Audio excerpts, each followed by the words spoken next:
हे all welcome back to be बॅम्सोहॉलिक. आज आपण पंचमहाभूतांपैकी वायू महाभूत बघणार आहोत.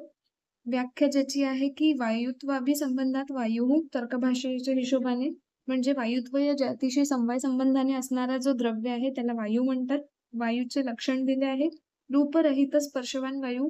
तर्कसंग्रहाने सांगितलं आहे की जो द्रव्य रूपरहित आहे, ज्याला स्वरूप नाही आहे आणि जो स्पर्श गुणाने युक्त आहे त्याला वायू असं म्हणतात.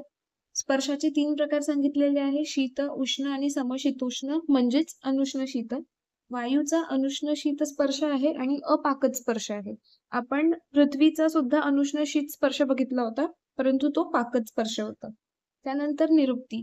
वा इति वायू किंवा वा गतौ या धातूपासून वा शब्दाची निर्मिती होते, ज्याचा अर्थ असतो गतिमान, म्हणजे जो वहन करवितो किंवा नवचेतना निर्माण करतो, शरीराचे आपुरण करतो असं द्रव्य म्हणजे वायू. त्यानंतर वायूची उत्पत्ती आकाशापासून झालेली आहे, तैत्तरीय उपनिषदात सांगितलेले आहे. कठोपनिषदानुसार वायूला सर्वात्मरूपी सांगितलेलं आहे. सुश्रुतांनी वायूला रजोगुणाधिक्य सांगितलेलं आहे. विष्णू पुराणात आकाशापासून स्पर्श तन्मात्रेपासून म्हणजे आकाशाच्या उत्पत्तीनंतर स्पर्श तन्मात्रेपासून वायूची उत्पत्ती सांगितलेली आहे. त्यानंतर सिद्धांत मुक्तावलीनी अपाकज अनुष्ण शीत स्पर्श गुणाने जो युक्त आहे द्रव्य त्याला वायू म्हटलेले आहे आणि त्याचे 2 प्रकार: नियत, अनियत. नियत म्हणजे परमाणुरूप, अनियत म्हणजे कार्यरूप. अनियतचे परत 3 प्रकार घडतात: शरीर, इंद्रिय आणि विषय. शरीर म्हणजे जे अयोनित शरीर वायू लोकात असते. इंद्रिय म्हणजे स्किन मध्ये असलेले जे त्वगिंद्रिय आहेत ते, आणि विषय मध्ये बाह्य आणि आभ्यंतर. बाह्य विषयामध्ये कंपन इत्यादी येतं आणि आभ्यंतर विषयामध्ये जे प्राण, उदान, समान, व्यान, अपान वायू आहेत ते. त्यानंतर सांख्य दर्शनानुसार राजसिक व तामसिक अहंकाराने स्पर्श तन्मात्रा निर्माण होते आणि त्याच्यापासून वायू महाभूताची निर्मिती होते, हे सांगितले आहे. त्यानंतर आयुर्वेद आणि वेदांत दर्शनानुसार असं सांगितलं आहे की स्पर्श तन्मात्रेचा अर्धा भाग आणि इतर जे उर्वरित 4 तन्मात्रा आहेत त्यांचा 1/8 या भागाने वायू महाभूताची उत्पत्ती होते. त्यानंतर गुण सांगितलेले आहेत. वायू महाभूताचा विशेष गुण स्पर्श आहे.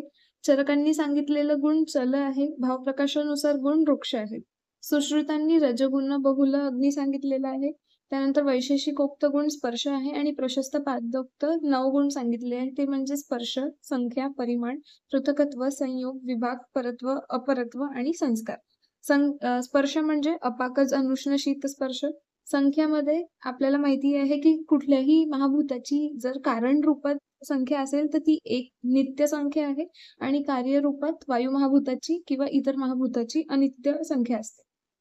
त्यानंतर परिमाण मध्ये कारणरूपी जेव्हा परमाणू स्वरूपात असते तेव्हा परिमाण असते आणि जेव्हा ते महाभूत किंवा कार्यरूपात असते तेव्हा महत् परिमाण असते. त्यानंतर पृथकत्व.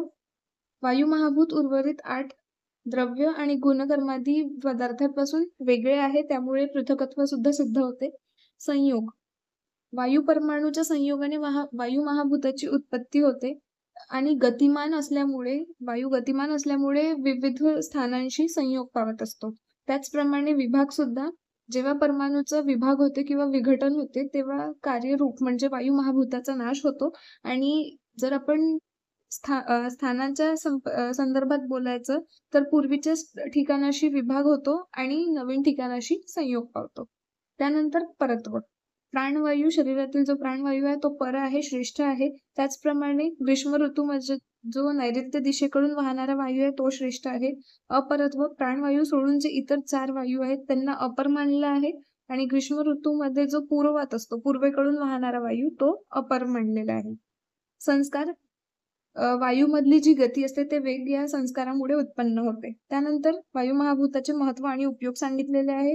सर्वात प्रथम म्हणजे शरीरात जे काही धातू वहन किंवा शरीर क्रिया घडतात किंवा शरीरमध्ये स्पंदन, चेष्टा निर्माण होतात ते सगळे वायू किंवा वात महाभूतामुळे आहे. वायूमुळे इतर दोष धातू मल किंवा जे आपले एकादश इंद्रिय आहेत ते त्यांच्या कार्यास प्रवृत्त होतात, म्हणजे त्यांना त्यांचे कार्य करण्यासाठी प्रेरणा ही वायूकडून मिळत असते.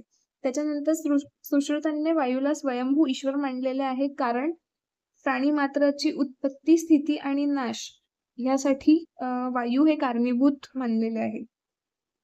शरीरात जी रुक्षता, विचार, विषदता, लाघवता उत्पन्न करते असे द्रव्य वायू महाभूताधिक्य असतात.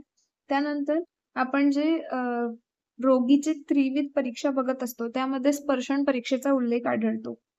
जसं की नाडी स्पंदनासाठी, तापमान मोजण्यासाठी.